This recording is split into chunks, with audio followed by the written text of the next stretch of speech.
Alléluia. Alors pourquoi est-ce plus plausible de recenser des personnes athées dans le corps médical? Tout simplement, bien aimé, parce que ces personnes qui appartiennent à ce corps médical, le cursus par lequel elles passent ont été infiltrés par des courants francs-maçonniques, si bien qu'arrivé à un certain niveau, ces personnes pourraient renier l'existence de Dieu. Donc voyez que ceci est de la sorcellerie. Pourquoi? Parce que de la même manière que toutes choses ont été créées pour Dieu, pour sa propre gloire. Nous voyons ainsi qu'il y a la science dont lui-même il use. Si nous voyons par exemple dans le livre de la Genèse, lorsqu'il prend une côte d'Adam pour créer Ève, nous voyons ainsi que par le péché, justement, il y a l'ambivalence qui se traduit par les sciences occultes. Alors les sciences occultes, bien aimés, qui ont été enseignées par les anges déchus, autrement dit, les démons qui ont suivi Satan dans sa chute. Et comme nous le savons également, Satan qui est sur terre a fait que sa semence d'ivresse se soit répandue, et ce, dans tous les corps de métier et tous secteurs confondus. Alléluia. Donc voyez que cela se traduit par la tradition. Donc comme je le disais, ces enseignements qui ont été ainsi soumis à l'homme par les démons, ainsi bien aimés, se reportent à la tradition d'une part religieuse. Nous avons par exemple le pape qui fait que bon nombre de fidèles commettent le péché d'idolâtrie parce qu'ils bafouent littéralement les commandements de Dieu, mais aussi d'ordre culturel. Nous voyons ainsi que toutes les cultures du monde, bien aimés, veulent en fait qu'il y ait différents dieux, et nous savons que derrière ces différents dieux se cache Satan.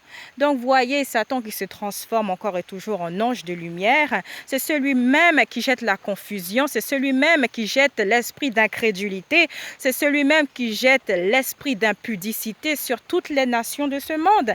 Si bien que, bien-aimés, comme il est écrit, certains prendront même la marque de la bête et n'auront pas accès au salut. Donc ceci est une vérité, bien-aimés. C'est pourquoi, parents, dès la naissance, vous devez consacrer vos enfants à Dieu en Christ. Vous devez littéralement les bénir, tout comme Marie et Joseph bénissaient Jésus-Christ. Si bien qu'en grandissant, bien-aimés, vos enfants cultiveront la semence de Dieu, et en temps et en heure, ils reconnaîtront l'autorité de Dieu dans leur vie et accepteront Jésus-Christ en tant que Seigneur et Sauveur. C'est ainsi que justement, ils produiront des fruits dignes de la repentance, parce que littéralement, bien-aimés, ils auront pris connaissance du bien et du mal. Donc cette ambivalence encore qui départage le monde, cette ambivalence qui fait encore, bien aimé, que bon nombre de personnes jusqu'à ce jour n'ont pas vu, n'ont pas reçu Christ.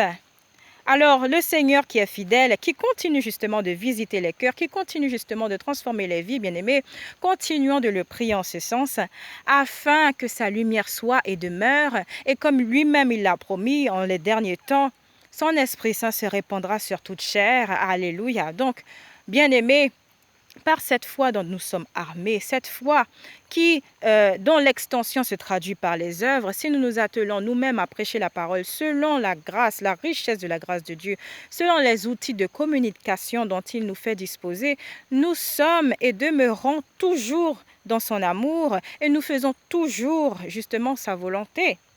Alléluia. Alors continuons de combattre le bon combat de la foi, bien-aimés. Continuons d'intercéder en la faveur de ce monde, en la faveur justement de ceux et celles qui ne connaîtraient pas Christ. Et surtout, n'oublions pas, bien-aimés, que notre Seigneur revient bientôt.